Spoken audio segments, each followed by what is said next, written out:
அனைவருக்கும் வணக்கம். Welcome to Dharma academy. இந்த வீடியோவில் நம்ம பார்க்க போகிறது டிஎன்பிஎஸ்சி மற்றும் டிஎன்யூஎஸ்ஆர்பி எக்ஸாமுக்கு உண்டான ஃப்ரீ டெஸ்ட் 2 தான் நம்ம பார்க்க போகிறோம். ஆல்ரெடி ஃபஸ்ட்டு டெஸ்ட் நம்ம கொடுத்துருக்கோம். அதை இன்னும் நீங்கள் பார்க்கலன்னா நம்ம சேனலுக்குள்ளே போய் செக் பண்ணி பாருங்கள். உங்களுக்கு ரொம்ப பயனுள்ளதாக இருக்கும். இந்த வீடியோ பதிவு உங்களுக்கு பிடிச்சிருந்தா ஒரு லைக்கை போட்டு விடுங்க. சேனலை இது வரைக்கும் நீங்கள் சப்ஸ்கிரைப் பண்ணலை அப்படின்னா சப்ஸ்கிரைப் பண்ணிவிட்டு பக்கத்தில் இருக்க அந்த பெல் ஐக்கானை கிளிக் பண்ணிடுங்க. அப்போ தான் நம்ம போடுற அடுத்தடுத்த வீடியோ பதிவை நீங்கள் பார்க்கலாம். வாங்க இன்றைக்கு வீடியோக்குள்ளே போகலாம். முதல் வினா, நிதி ஆணையம் அமைக்கப்பட்ட ஆண்டு என்ன? நிதி ஆணையம் அப்படிங்கிறது அமைக்கப்பட்ட ஆண்டு என்ன? ஆன்சர் பாருங்கள். 1951 நிதி ஆணையம் அப்படிங்கிறது அமைக்கப்படுது.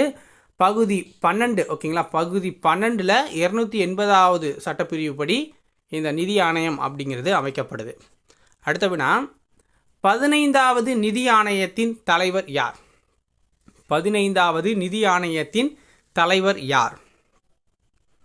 ஆன்சர் நந்த் கிஷோர் சிங் அவர்கள் தான். நந்த் கிஷோர் சிங் அவர்கள் தான் 15வது நிதி ஆணையத்தோட தலைவர்.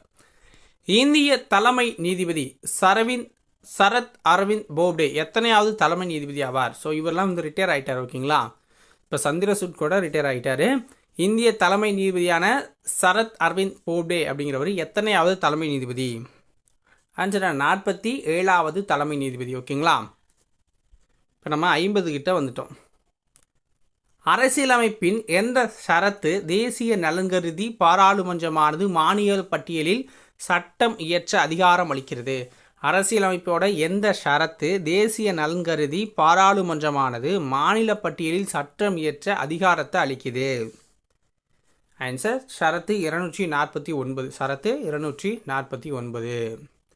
அடுத்த வினா, உச்சநீதிமன்றத்தின் நீதி பேராணை அதிகார எல்லை எந்த ஷரத்தில் கொடுக்கப்பட்டுள்ளது? உச்சநீதிமன்றத்தோட நீதி பேராணை அதிகார எல்லை எந்த ஷரத்தில் கொடுக்கப்பட்டுள்ளது? ஆன்சர் ஷரத்து 32 கொடுக்கப்பட்டிருக்கு. ஷரத்து 32. அடுத்தது, நீதி புனராய்வு கோட்பாடு எங்கு தோற்றம் பெற்று மற்றும் மேம்படுத்தப்பட்டது? நீதி புனராய்வு கோட்பாடு எங்கு தோற்றம் பெற்று மற்றும் மேம்படுத்தப்பட்டது? ஆன்சர் அமெரிக்காவில். நீதி புனராய்வு என்பது என்ன? நீதி புனராய்வு என்பது என்ன? ஆன்சர் சட்டத்தை மதிப்பீடு செய்யும் நீதித்துறையோட அதிகாரம். சட்டத்தை மதிப்பீடு செய்யும் நீதித்துறை அதிகாரம். அடுத்த வினா, இந்தியாவில் உச்சநீதிமன்றம் எப்பொழுது தொடங்கி வைக்கப்பட்டது? இந்தியாவில் உச்சநீதிமன்றம் எப்பொழுது தொடங்கி வைக்கப்பட்டது? ஜனவரி 28, 1950. ஜனவரி 28, 1950. ஷரத்து 352 உள்நாட்டு குழப்பம் என்பதற்கு பதிலாக ஆயுத கிளர்ச்சி என்ற சொல்லை மாற்றம் செய்த சட்ட திருத்தம் எது? உள்நாட்டு குழப்பம் என்பதுக்கு பதிலாக ஆயுத கிளர்ச்சி என்ற சொல்ல பயன்படுத்தினது எது? ஆன்சர் என்ன? 44வது சட்ட திருத்தம். அடுத்தது, இந்தியாவில் இதுவரை எத்தனை முறை நிதி நெருக்கடி நிலை அறிவிக்கப்பட்டிருக்கு? இந்தியாவில் இது வரைக்கும் எத்தனை முறை நிதி நெருக்கடி முறை அறிமுகப்படுத்தப்பட்டிருக்கு? ஆன்சர் என்ன? ஒரு முறை கூட இல்லை. புதிய ஷரத்து 268A இந்திய அரசியலமைப்பில் இணைத்த சட்ட திருத்தம் எது? புதிய ஷரத்து 268A இருக்குல்ல, அதை இந்திய அரசியலமைப்பில் இணைத்த சட்ட திருத்தம் எது? 88வது சட்ட திருத்தம். 88வது சட்ட திருத்தம். எந்த அரசியலமைப்பின் ஷரத்தின்படி நாடாளுமன்றம் எஞ்சிய அதிகாரங்களில் உள்ள இனங்கள் மீது சட்டம் இயற்றுது? எந்த அரசியலமைப்பின் ஷரத்தின்படி நாடாளுமன்றம் எஞ்சிய அதிகாரங்களில் உள்ள இனங்கள் மீது சட்டம் இயற்றுது? ஷரத்து 248. ஷரத்து 248.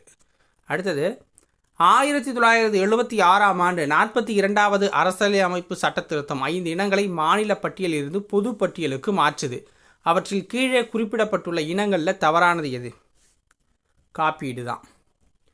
அடுத்தது, தமிழ்நாட்டில் உள்ள மொத்த மக்களவை தொகுதிகளின் எண்ணிக்கை என்ன? தமிழ்நாட்டில் இருக்க மொத்த மக்களவை தொகுதிகள்னா 39, மாநிலங்களுக்கு 18.